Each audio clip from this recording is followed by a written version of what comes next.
Buenas tardes con todos. Agradecemos su presencia y asistencia el día de hoy en esta nueva telecapacitación por el Centro Nacional de Telemedicina de Salud. Estamos con el tema de insuficiencia venosa crónica varicosa junto con el doctor Carlos Zapatel Díaz. Él cuenta con pregrado de la Universidad Nacional San Luis González de Ica, titulado en el 2004. Cuenta con posgrado de la Universidad Nacional Mayor de San Marcos. Fue titulado el 2012, laboró desde el 2012 en la actualidad en la ciudad de Cajamarca. Es docente de la Facultad de Medicina de la Universidad Nacional de Cajamarca. Le damos la bienvenida al doctor y muchas gracias por participar el día de hoy. Buenas tardes, mi nombre es Carlos Zapatel, les hablo desde Cajamarca.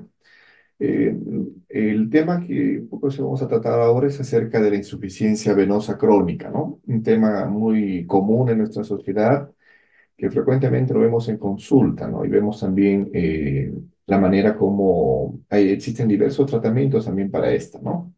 Entonces voy a tratar de abordar un poco desde las causas, la forma en que diagnosticamos esa enfermedad y la manera práctica también en la cual tenemos que tratarla, ¿no? Es un poco un tema muy, muy controversial. Incluso nosotros mismos dentro de la especialidad también tenemos muchas formas de tratar una misma enfermedad, como son las varices.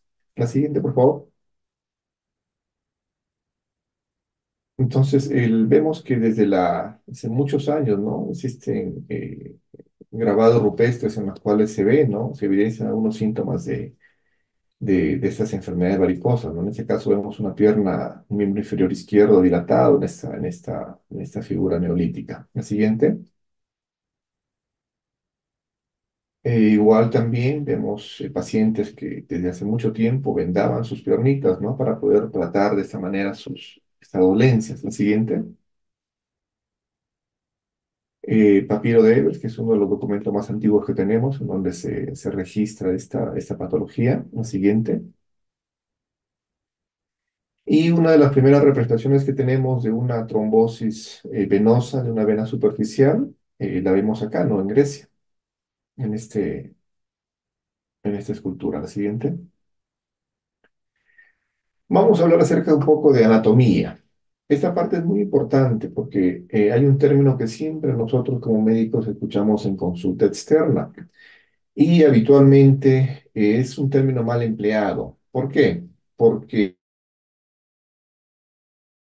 le dicen debes tener varices internas, por ejemplo.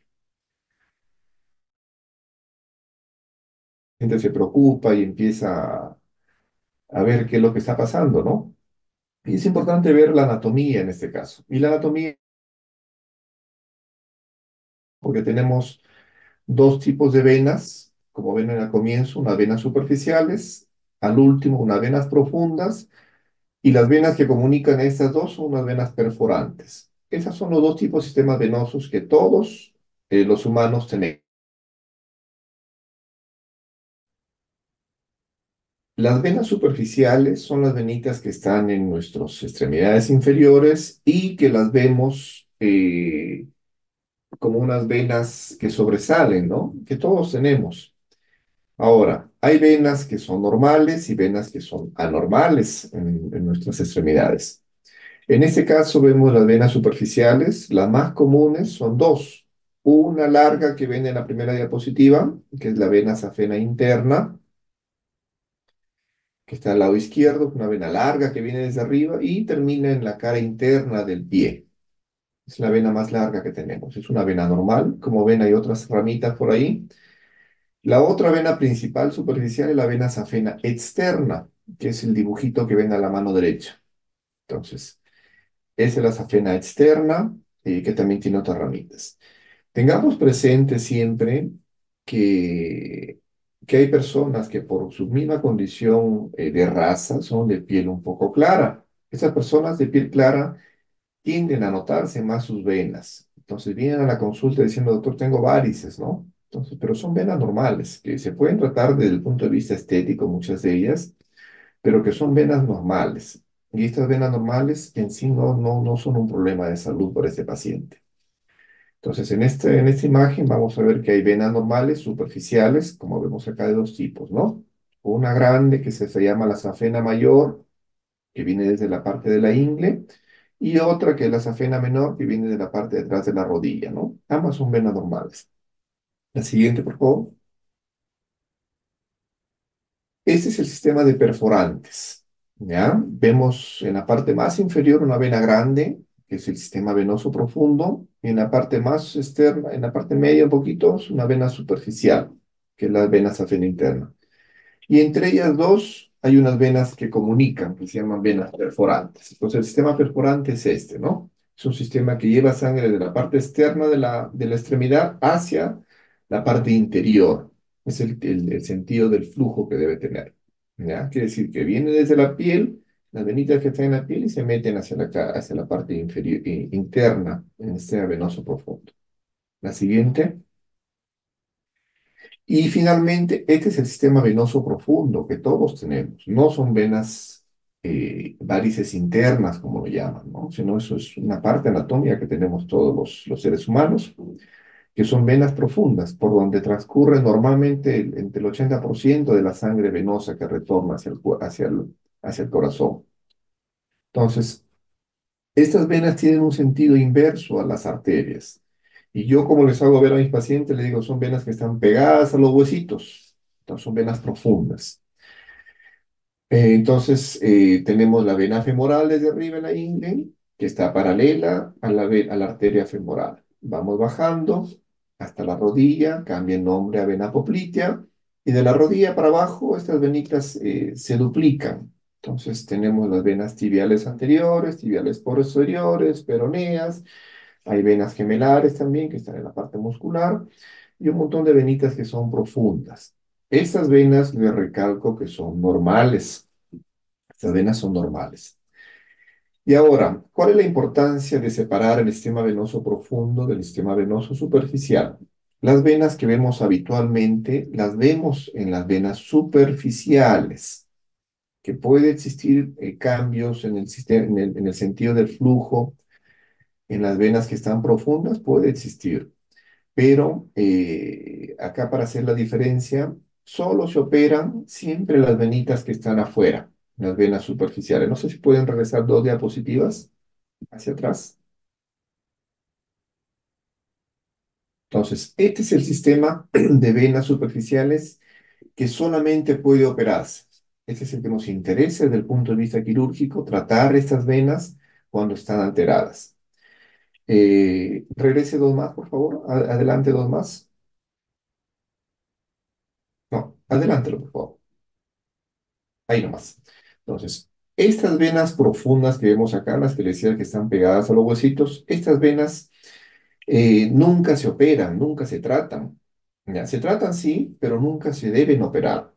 ¿Y cuál es la importancia del sistema venoso profundo? La única importancia que presenta del punto de vista venoso es que siempre debe estar permeable. Quiere decir que nunca debe tener coágulos estas venas para poder hacer algún tipo de procedimiento quirúrgico. Quiere decir, si es que viene un paciente con varices y tenemos planificado operarlo, siempre debe realizarse una ecografía Doppler venosa. Así sea evidente la severidad que tenga de las varices. ¿Y por qué? Porque si estas varices están acompañadas de coágulos en este sistema venoso profundo, nunca se debe operar este paciente, está contraindicado operarlo. Entonces, ahí radica la importancia de los estudios previos que todo paciente debe realizarse antes de someterse a una intervención de varices, que es la ecografía Doppler venosa. Resumiendo la parte anatómica, tenemos un sistema venoso superficial, que es donde se ubican comúnmente las varices, un sistema perforante, que es la comunicación entre el sistema venoso superficial y el profundo, y ese sistema venoso profundo eh, que simplemente nos sirve tenerlo presente porque es por donde va a circular la sangre una vez que se operen las venitas. La siguiente, por favor. Ahora, en esta diapositiva se resume casi por completo el sistema venoso normal de la normal. En la mano izquierda vemos un paciente sano y vemos ahí unas venitas. No sé si ven unas flechas también. Todas las flechitas van de abajo hacia arriba, que es el flujo normal que debe tener la sangre siempre, desde la parte más distal del pie y retorna hacia arriba. Ahora, el flujo venoso siempre debe ser en ese sentido. ¿Y gracias a qué? Gracias a que las venas en las extremidades y en casi todo el cuerpo presentan unas válvulas. No sé si ven un redondito al lado izquierdo, unas valvulitas que hace que la sangre siempre vaya solamente en un solo sentido. Estas válvulas hacen que la sangre suba y no retorne nada hacia abajo. Entonces, a esta vena que está al lado izquierdo la llamamos una vena normal, una vena competente, que es una vena normal que todos los pacientes tenemos habitualmente, ¿no? Y que nos protegen de las varices. En el otro lado, al lado derecho, vemos que esas válvulas que normalmente funcionaban dejan de funcionar y dejan un huequito en medio. Entonces, este hueco en medio es lo que hace que la sangre retorne hacia la parte inferior de las piernas, ¿ya? Causando todo el complejo de problemas que producen esos pacientes. Entonces, en el lado izquierdo tenemos las venas normales, con un flujo normal, con las válvulas competentes, que evita que la sangre retorne al lado izquierdo. Y siempre la sangre debe ir en un solo sentido, de abajo hacia arriba. En el lado derecho tenemos unas venas varicosas, en el cual los pacientes ya sus venas se dilatan tanto que las válvulas ya no funcionan muy bien.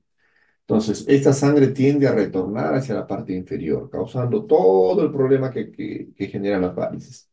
Hinchazón, cambio de coloración de la piel, signos de, de atrofia de la piel, unos cambios en la parte de los lípidos también que normalmente tenemos en la grasita, que es la lipodermoesclerosis. Entonces, toda esa secuencia de cambios se producen, ¿por qué? Porque las válvulas están mal en las varices. ¿Ya? La siguiente, por favor. Ahora, etiología. Etiología significa causa, el origen. ¿Ya? Principalmente la etiología siempre es primaria.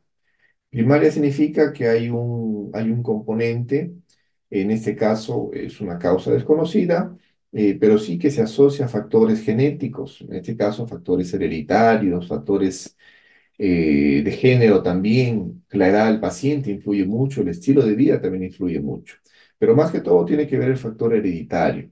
Hay pacientes que tienen antecedentes de familiares de varices y ellos tienden a desarrollar muchas veces sus varices. Entonces, el primario tiene un factor hereditario y la gran mayoría son en ambas piernitas, más de la mitad de los pacientes. Ahí también tenemos las arañas vasculares, que son las telangiectasias, venas muy grandes también y de todo el tipo que hemos visto, ¿no? Y estas varices siguen su evolución natural. ¿Cuál es la evolución natural de las varices? Es que se hinchen, hagan cambios en la piel y terminen en heridas. Entonces, esta es una causa primaria. En esta causa primaria, vamos a poner un ejemplo. De 100 pacientes que tenemos, eh, un 5 o 10% pueden tener antecedentes familiares. Solamente estos 5 o 10 pacientes que tienen algún antecedente familiar o alguna predisposición va a desarrollar varices. ¿Ya? ¿Qué quiere decir? De los 100 pacientes, todos hacen el mismo trabajo, todos tienen la misma edad, todos tienen el mismo número de hijos, incluso, por ejemplo, en caso de que sean damas, solamente 10 van a desarrollar varices. Entonces, ahí viene la importancia de este factor hereditario, ¿ya? También se asocia al número de partos, por ejemplo. Una mujer que tiene muchos partos y tiene esta predisposición tiende a desarrollar varices. La segunda causa, la segunda origen etiológico son las secundarias. Las secundarias quiere decir es producto de alguna enfermedad que ha pasado. Y en este caso, hay pacientes que nosotros siempre en consulta, menos los que manejamos los pacientes, tenemos mucho cuidado. ¿De qué? De que las varices que vemos en los pacientes no sean secundarias a un coágulo previo que haya tenido. Quiere decir un paciente con trombosis venosa profunda, como el sistema venoso profundo está tapado, en ese paciente las varices se desarrollan, pero son venas que, digamos, las que son buenas para este paciente porque están permitiendo trasladar la sangre de un lugar donde no se puede hacia otro lugar. Entonces, estos pacientes con varices es lo que comúnmente llamamos un síndrome postrombótico, que son varices secundarias a una trombosis venosa profunda. ¿Ya? Entonces, tenemos varices primarias y varices secundarias, que son secundarias a un paciente con trombos. Ahora, el tema de trombosis venosa profunda, un poco para adelantarles, un poco para que entiendan también, son coágulos que se forman en las venas profundas y una de las principales causas son factores oncológicos. La otra causa son las mismas varices también que producen, ¿no? Coágulos. Entonces, es un tema aparte que sería bueno desarrollarlo también en algún momento, pero un poco las causas de las varices tenemos estas dos. La siguiente diapositiva, por favor. Ahora, un poco con lo que les iba avanzando, trombosis. Es muy importante mencionar y saber diferenciar algunos términos, ¿ya? Trombosis llamamos a los coágulos que se producen. Pueden ser en arterias, en venas, que es lo más habitual. Ahora estamos hablando de las venitas.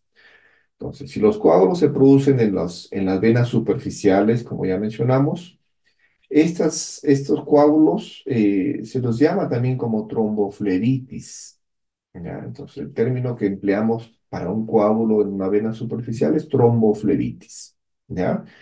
Hay un par de diferencias por ahí. Si es una vena sana o una vena enferma, ¿no? Varicofleritis lo llaman cuando es una vena enferma. Ahora, cuando estos coágulos se producen en el sistema venoso profundo, que es el segundo ítem, hablamos de una trombosis venosa profunda. Ahora, esa trombosis venosa profunda es muy temida por todos, ¿no? ¿Por qué? Porque según su ubicación, es muy probable que esos coágulos migren, lleguen al corazón y vayan hacia los pulmones. Entonces, acá hay que aclarar algo muy importante. Muchos pacientes y mucho personal de salud, incluso a veces he visto que a veces colegas que tienen especialidad en unas áreas, no tienen muy en claro esto, ¿no? Todos los coágulos que se forman en las venas, en cualquier parte del cuerpo, de las extremidades, siempre van al corazón, al lado derecho, y de ahí siempre van a terminar en los pulmones, causando lo que llamamos una embolia pulmonar.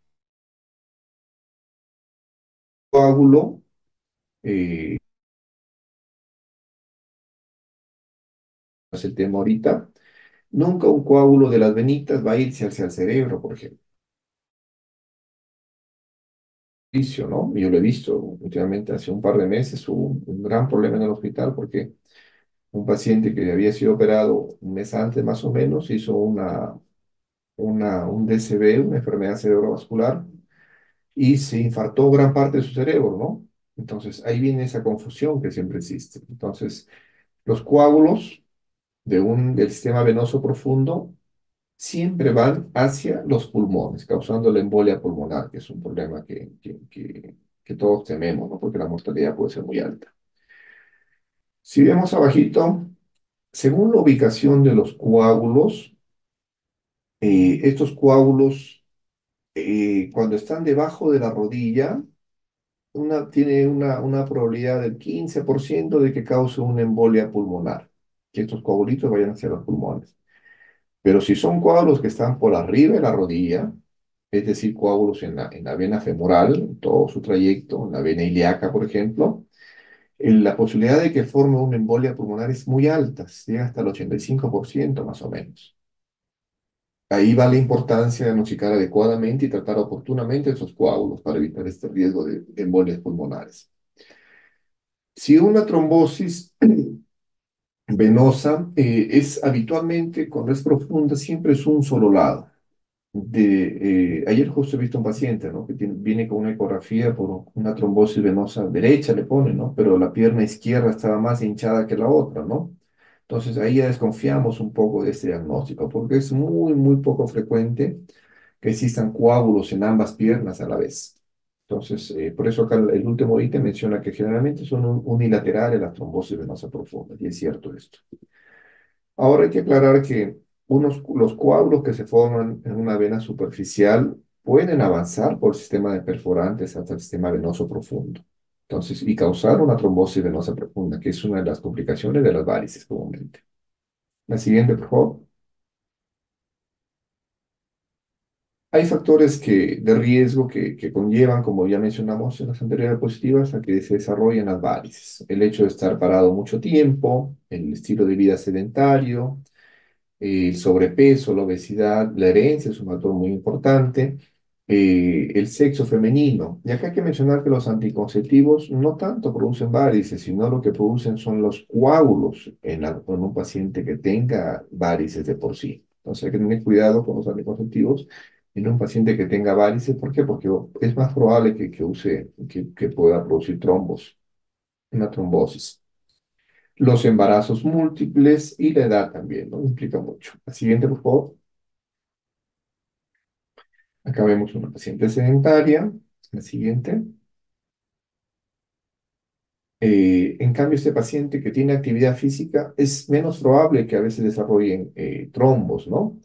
Recuerden que en el cuerpo, el corazón es el que se encarga de bombear la sangre de las arterias, pero la sangre de las venas es un bombeo que se hace a nivel de las pantorrillas. Ahí tenemos el corazón de las venas.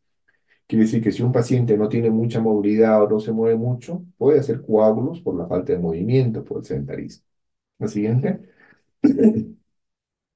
Vemos los otros factores de riesgo, la obesidad, el hecho la edad avanzada también produce eso, y los embarazos múltiples producen también las varices y sus complicaciones.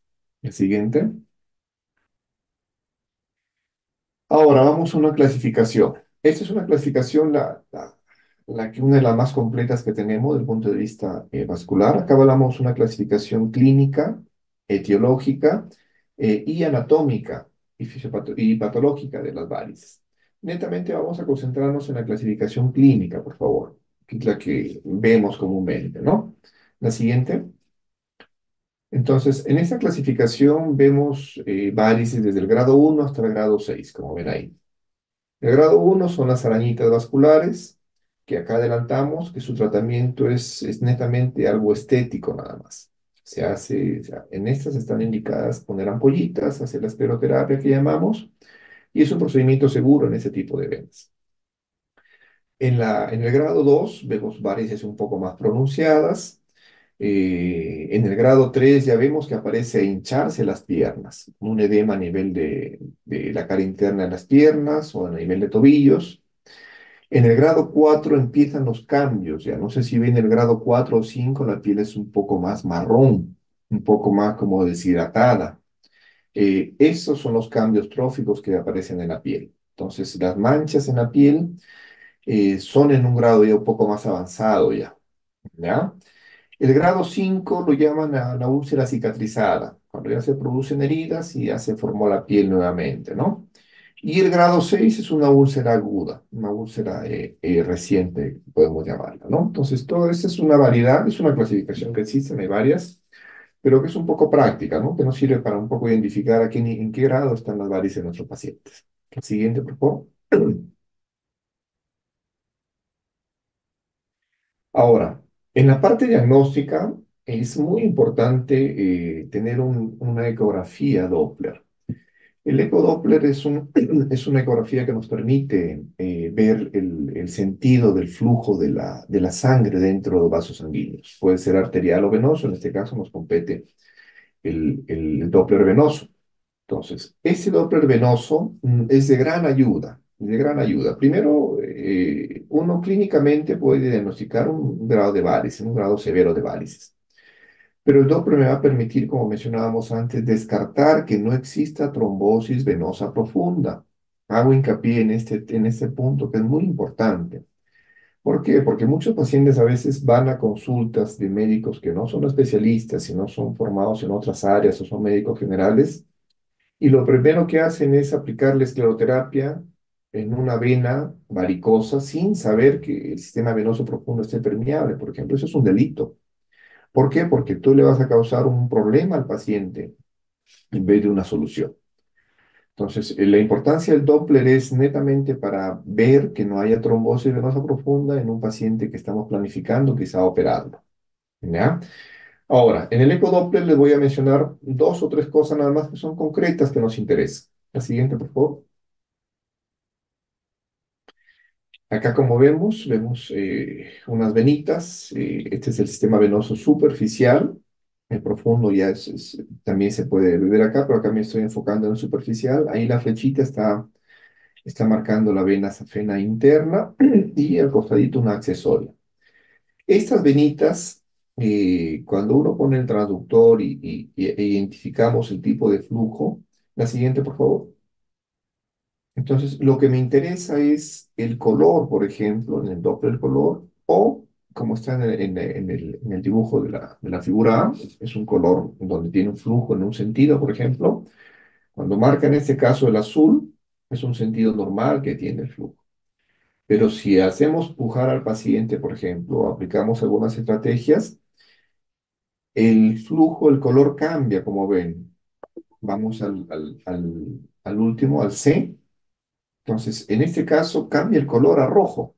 Entonces, esto significa que la sangre está invirtiéndose en su sentido, está yéndose hacia abajo, que es justamente un signo de que las válvulas no están competentes en este paciente.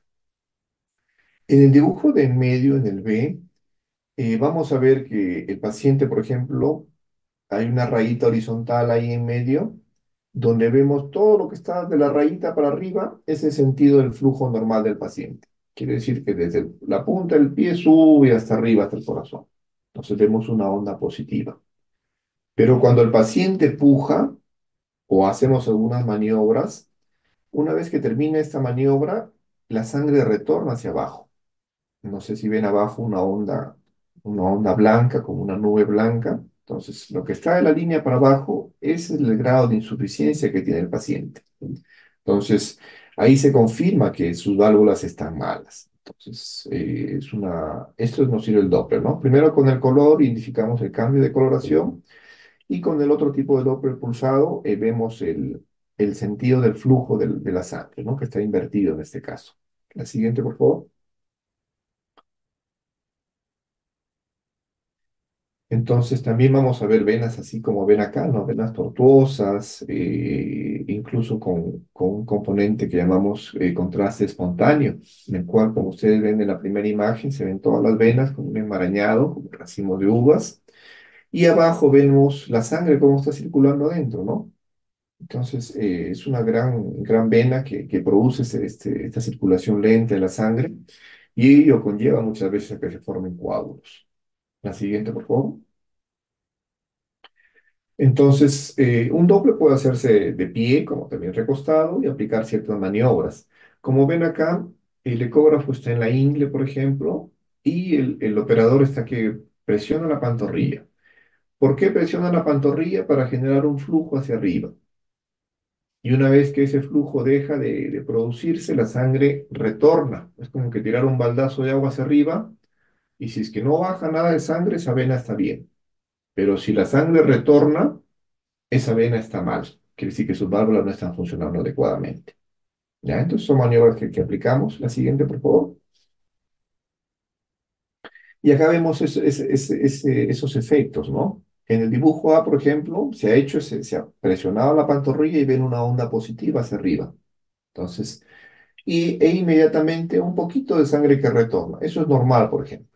¿Ya? En la figura C vemos lo mismo también, pero un poquito más ancho, por ejemplo. Y en la figura E, que es la última, en cuanto al tiempo, gran cantidad de sangre por un tiempo prolongado, que en este caso es más de un segundo, nos da a entender de que es una insuficiencia venosa severa, ¿no?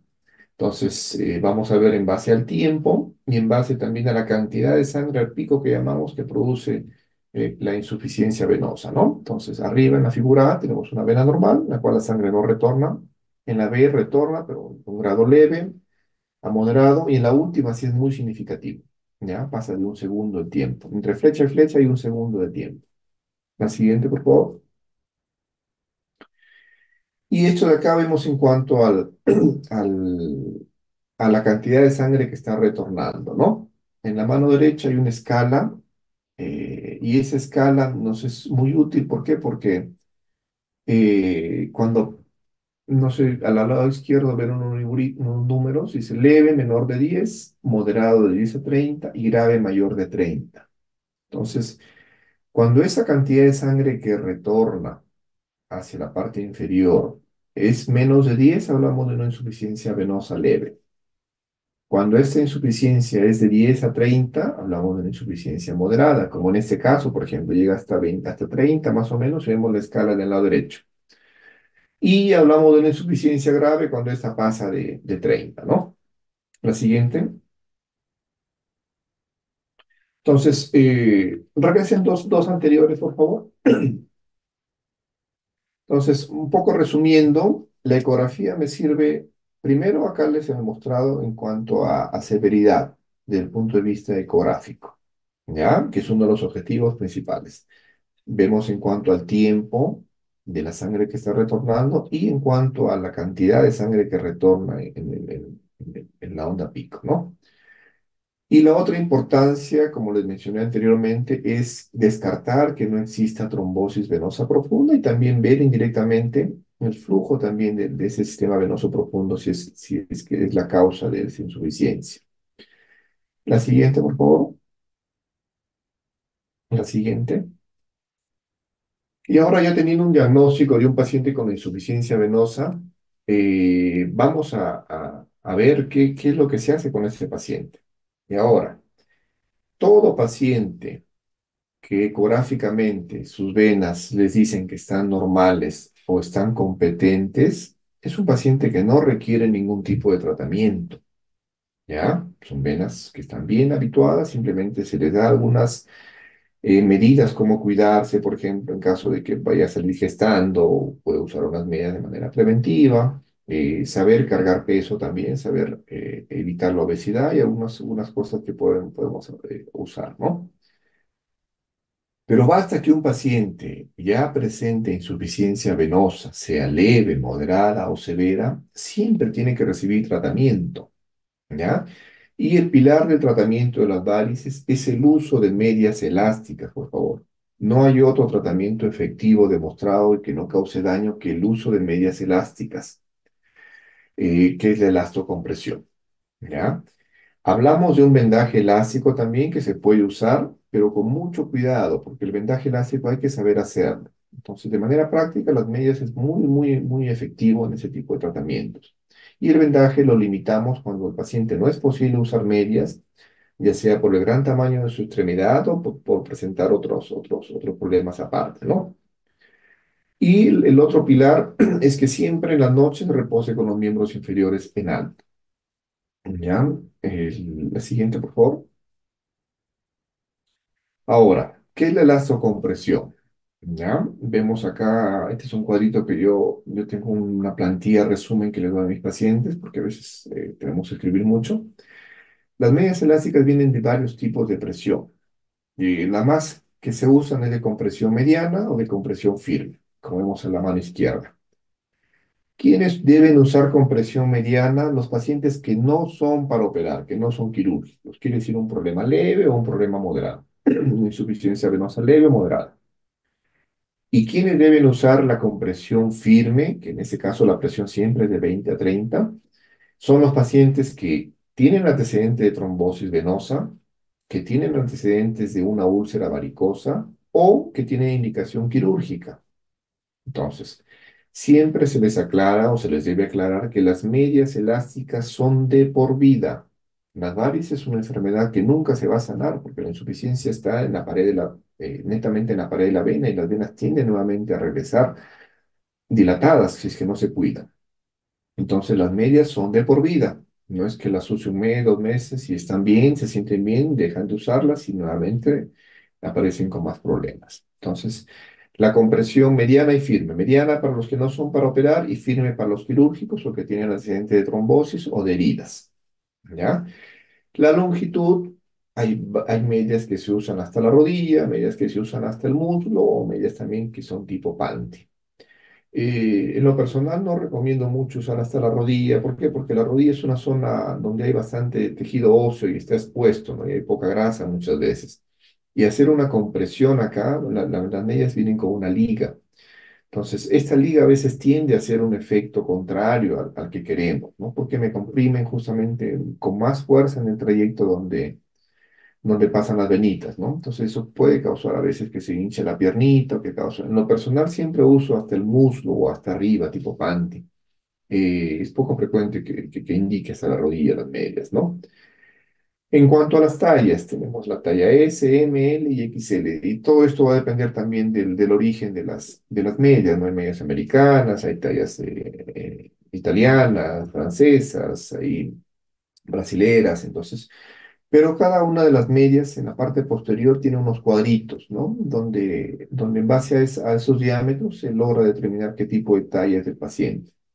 Pero acá hay un detalle. Cuando usan medias hasta el muslo, entra a tallar también el diámetro un poco del muslo también. Entonces, hay pacientes que tienen una pantorrilla pequeña y un muslo grande, entonces no les va a entrar su talla muchas veces, prefiero usar una talla de más. ¿Ya? Entonces, ¿cuál es la ventaja de estas medias? Es que estas medias son medicadas y tienen presión siempre más fuerte en la parte distal, es decir, en el pie. De ahí va disminuyendo la presión hasta llegar al muslo, ¿no? Que es una presión un poco menos que la distal. Ahora, en cuanto a la compresión, ¿qué tiene que ver? La compresión mediana y la firme más va con el grado de elasticidad de la media. Hay medias que son más, la compresión mediana es un poco más elástica esa media, en cambio la compresión firme es como una venda más dura, que se estira menos, entonces hace un poco más de efecto en mecánico en esto. Estas medias, la siguiente por favor. Bueno, acá como hay las dos primeras imágenes, por ejemplo, es el uso de medias de manera inadecuada, ¿no? Cuando se vendan de manera inadecuada, a veces pueden causarse heridas en las piernas. Por eso es importante en la parte inferior, es toda una técnica de cómo usar incluso vendajes de algodón previa al vendaje elástico, ¿no? Es toda una técnica de electrocompresión. La siguiente. Ahora, regrese a uno, por favor. Entonces, otro más. En cuanto a las medias, ¿cómo se deben usar? Todas las medias siempre se deben colocar tempranito en la mañana, porque en la mañana las piernas amanecen más delgaditas. Entonces es un poco más fácil colocarse las medias y nos protegen durante todo el día. Las medias se usan durante todo el día. Un paciente con medias puede caminar, puede trabajar, puede hacer deporte, puede cargar peso, puede hacer cualquier actividad física, no la limita en nada. Entonces, esa es la función de la media, protegerme durante todo el día. Se las puede retirar, sí, en caso que vaya a tomar una siesta o a estar echado con los pies en alto, no hay ningún problema, puede retirárselas, ¿ya? Pero siempre se debe indicar usarlas desde temprano y retirárselas en la noche para dormir, ¿ya?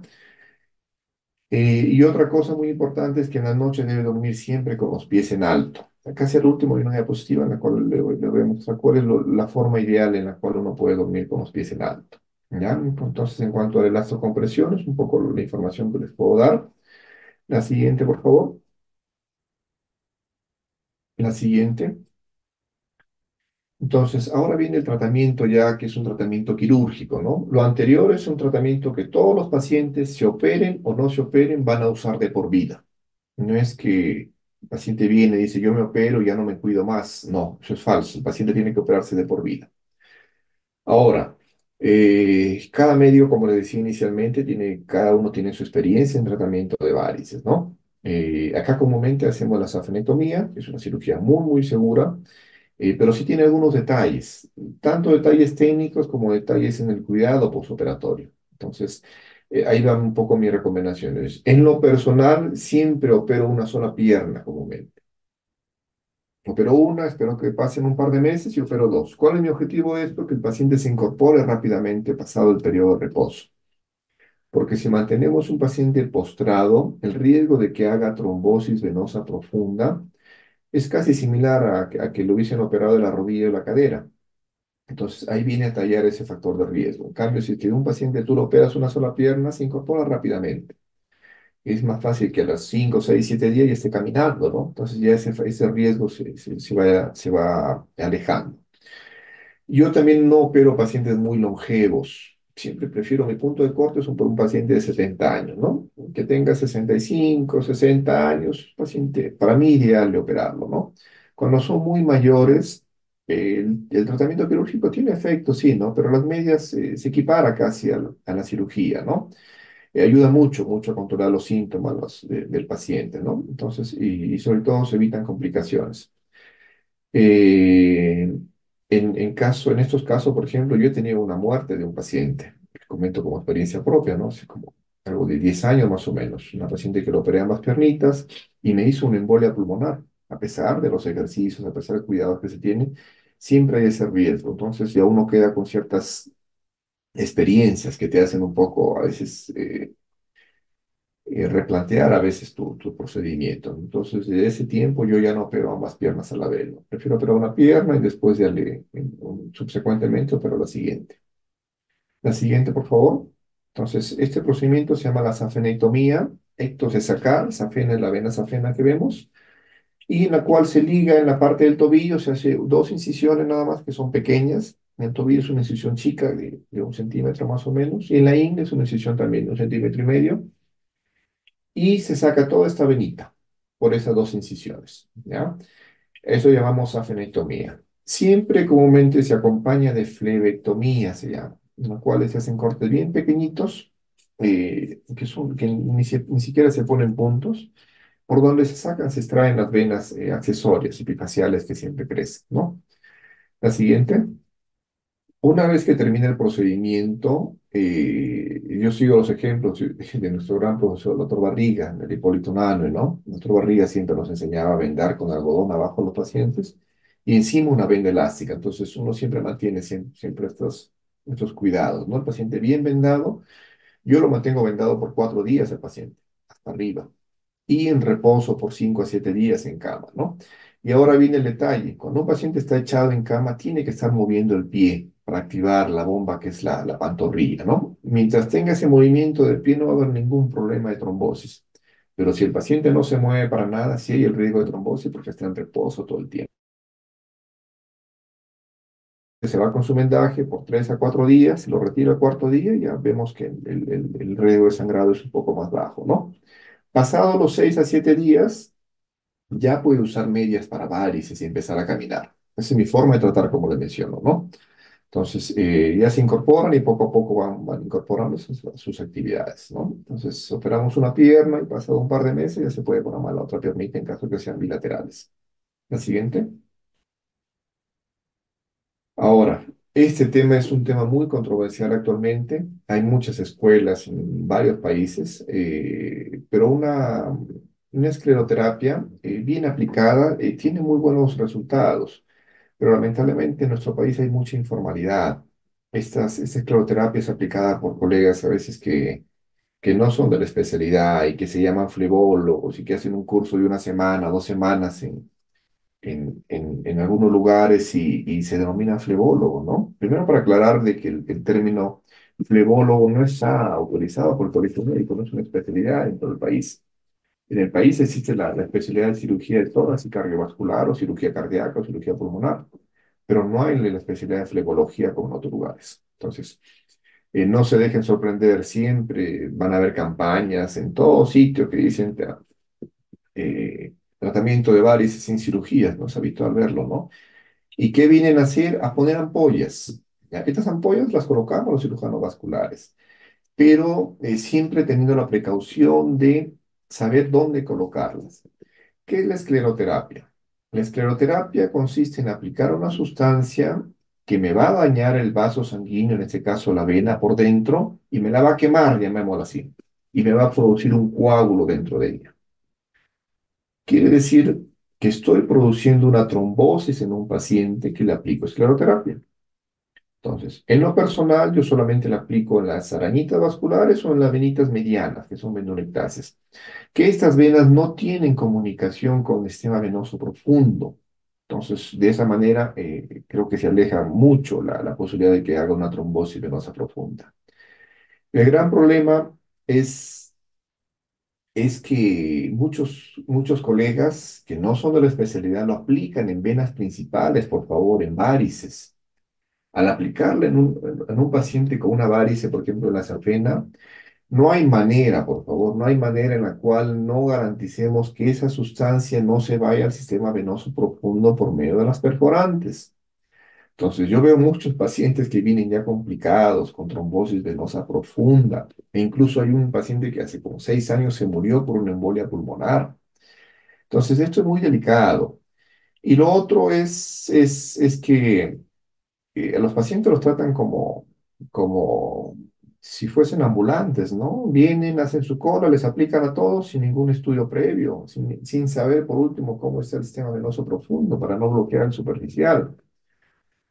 Entonces hay que tener mucho cuidado con esto. Nosotros como personal de salud tenemos que estar siempre a la vanguardia y alertar, ¿no? Alertar de estos actos, que es un delito en sí. Lamentablemente en nuestro país hay mucha informalidad, lo que lleva a que el paciente piensa que porque un médico viene a una clínica de prestigio, entre comillas, es un médico reconocido, ¿no? Pero muchos de sus colegas simplemente van a un negocio, ¿no? Y simplemente aplican sustancias que son dañinas para los pacientes. Entonces tengan mucho cuidado con la escleroterapia, por favor. Si es que lo hace algún colega, muchas veces se hace con guía ecográfica, donde se ve realmente la espuma donde llega y hay la certeza de que no hemos causado daño al paciente, ¿no? Y el lugar más seguro de colocarlos es en venas, en este caso las arañas vasculares o las dendulectases. Entonces, tengamos bien en claro que la escleroterapia, nosotros producimos coágulos y esos coágulos, estén donde estén, igual pueden migrar también, porque estoy causando una trombosis en un paciente. ¿Ya? Así sean superficiales, también pueden migrar y causar una embolia pulmonar. Con menos frecuencia, sí, pero sí causar una embolia pulmonar. Hay nuevas guías en las cuales hay coágulos de la vena safena, cuando tienen cierta longitud, más de 10 centímetros, por ejemplo, tienen que anticoagularse, por ejemplo. Entonces, hay muchas cosas que aún están en el limbo, en la especialidad, pero que mientras no se aclaren o no se definan muy bien, creo que hay que hacer lo más seguro siempre para un paciente. La siguiente, por favor.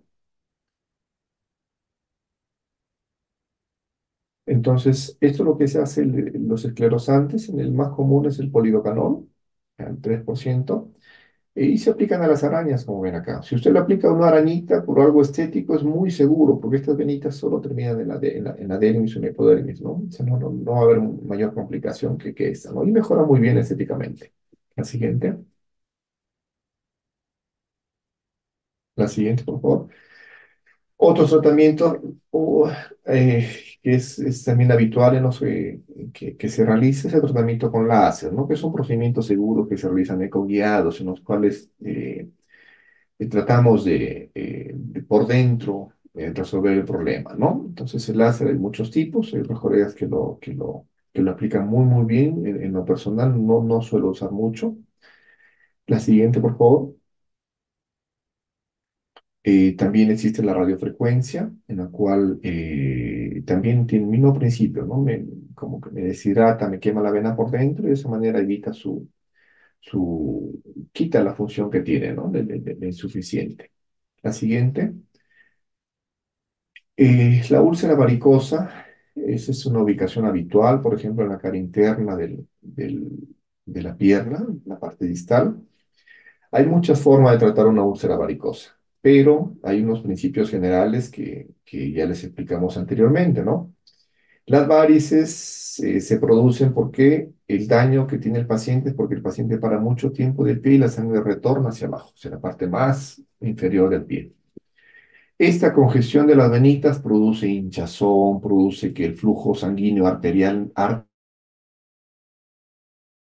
quiere decir que la sangre venosa compite con la arterial en cuanto a sus presiones, porque es tanta la presión a nivel capilar de la sangre venosa que no deja que lleguen los nutrientes adecuados. Una forma muy fácil y práctica que yo uso habitualmente son las curaciones y el reposo, ¿ya? Para mí las curaciones es una parte no tan importante como el reposo. La curación, un paciente puede curarse con agua y jabón simplemente y esa herida va a cerrar mientras guarde el reposo. Si el paciente siempre tiene una actividad física y asumimos de que siempre un paciente con úlcera varicosa no puede usar medias, por ejemplo, para varices. ¿Por qué? Porque no se deben usar, solamente se usan cuando no hay heridas. Entonces, eso limita bastante a que se cicatrice la herida. Entonces, uno curando con agua, jabón y una cremita que evite que se pegue, que tenga antibiótico, como la sulfadiacina, y guardar reposo, esas heridas cierran fácilmente. Eso se ve habitualmente, ¿no? Ahora, el reposo, como les decía, hay muchas formas de guardar reposo. Pacientes piensan que poniéndose almohadas en las piernas guardan reposo, pero es bien complicado que estén como soldados boca arriba y las rodillas duelen bastante, ¿no? O sea, eso no es muy tolerable. Entonces, yo al menos no recomiendo mucho eso. La parte más práctica que uno recomienda es que levanten la camita de la parte inferior de las patas. Quiere decir un par de ladrillos en cada pata inferior y levantamos toda la cama. De esa manera el paciente duerme boca abajo, duerme de costado, duerme boca arriba, siempre está en una posición de clive y el retorno venoso es muy bueno en ese aspecto y en la mañana va a amanecer siempre con las piernas más delgadas, ¿no? Y el reposo es muy efectivo. Entonces, uno guardando reposo, la herida sana muy bien, porque le quitamos la hinchazón, que es el factor que nos limita un poco a la curación de las heridas. Esto es en cuanto a las úlceras varicosas. La siguiente, por favor. Y por último, en cuanto a la medicación, ¿ya? También es un tema que algunos colegas lo usan. En lo personal no uso ningún tipo de medicamentos. ¿Por qué? Porque con los cuidados que uno tiene, el uso de las medias, no veo necesario su uso. Hay medicamentos que actúan para mejorar el tono vascular, venoso. Hay medicamentos que ayudan para que la sangre sea un poco más fluida. Pero también hay medicamentos que tienen muchos efectos adversos, en los cuales hay que incluso sacar perfiles hepáticos previamente, usarlos a lo mucho por 1 o 2 semanas, porque son dañinos para el hígado, ¿no? Y también causan a veces gastritis, ¿no? Entonces, a la consulta vienen pacientes a veces con ya enfermedades, otras enfermedades, ¿no? Y agregarle una gastritis o un daño hepático no es lo recomendable, sino lo ideal es quitarle enfermedades y no producirles más. En lo personal, no uso muy frecuentemente medicamentos, salvo como un ayudo sintomático nada más, ¿no? Lo mismo aplica con las cremas, ¿no? A veces piensan que los pacientes los moretones que se producen en las piernas son por las varices, ¿no? Y eso es falso, ¿no? Los moretones son un producto siempre de trastorno de la coagulación que debe evaluarlo un hematólogo, ¿no? Igual también cremitas, ninguna crema va a desaparecer ninguna varice, ¿no? Se usan a veces por disimular algunas cosas, pero no uso habitualmente. Entonces, esto es un poco lo que venía a tratarles. Es un tema, como le digo, amplio, controversial, sí, pero un poco les muestro la forma en que elaboramos acá, ¿no? Entonces, para tratar varices hay muchas formas de tratarlas, y cada una con fundamento a veces científico, ¿no? Pero cada uno de los médicos tiene que ir adoptando la forma en base a lo que mejor resultados obtiene. Entonces, no sé, eso es lo que venía a informarles. No sé si habrán preguntas, por favor. Muchas gracias, doctor, por la exposición. Sí, invitamos a los participantes a dejar sus preguntas o dudas mediante el chat. Tenemos, bueno, un comentario de Juan Manuel López que dice, tiene que ser escleroterapia con espuma ecoguiada y debe ser realizado por cardiovasculares. Previa evaluación y realización de ecografía venosa es un tratamiento que debe ser realizado una vez y reevaluado varias veces, nunca de campaña, es un tratamiento. La escleroterapia con espuma, la intención es transformar la vena varicosa en un cordón fibroso, no en un coágulo que se puede recanalizar. Pero bueno, pero como repito, debe ser reevaluado, jamás de campaña, como usted tiene toda la razón. Claro, es muy cierto lo que dice el comentario, ¿no?